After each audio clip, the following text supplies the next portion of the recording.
దగ్గర clear evidence ఉంది.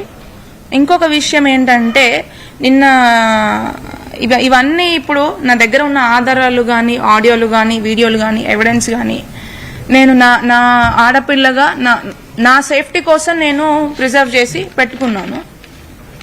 వాటిని కూడా అది అన్ని ఏఐ వీడియోలు అని చెప్పేసి దాన్ని అంటే ఊరికే తీసేసినట్టు తప్పుడుగా ప్రచారం చేస్తున్నారు.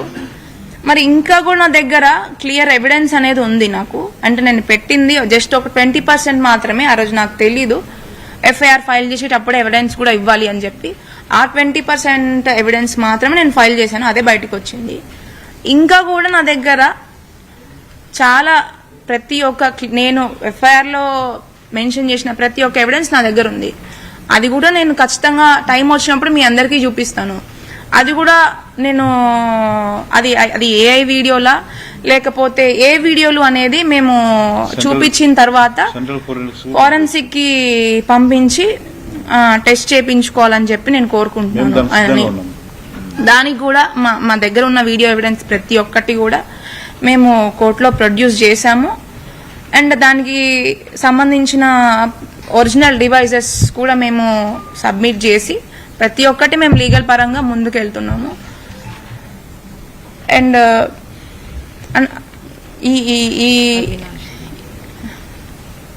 ఇప్పటికైనా అట్లీస్ట్ జోగి రమేష్ గారు అండ్ శకుంతల గారు వాళ్ళు చేసిన మిస్టేక్స్ ఏంటి, వాళ్ళు చేసిన అన్యాయం ఏంటి, ఒక ఆడపిల్లని పెట్టిన బాధ ఏంటి అనేది కొంచెం గుర్తించి నన్ను వీలైనంత తొందరలో మీ అందరి ద్వారా నేను తెలియజేసుకోవాలి ఏమనుకుంటానంటే నాకు తొందరగా దీని నుంచి విముక్తి కలిగి నేను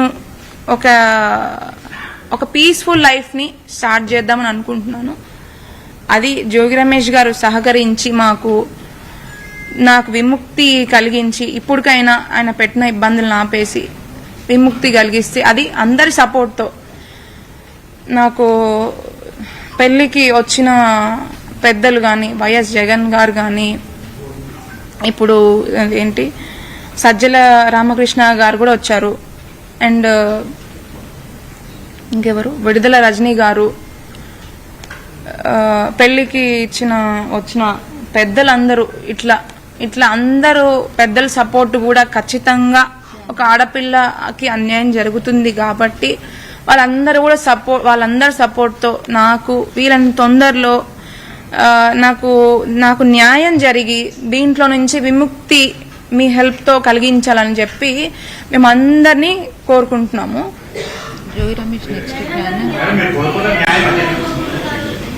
అది ఇంకొక విషయం జోగి రమేష్ గారు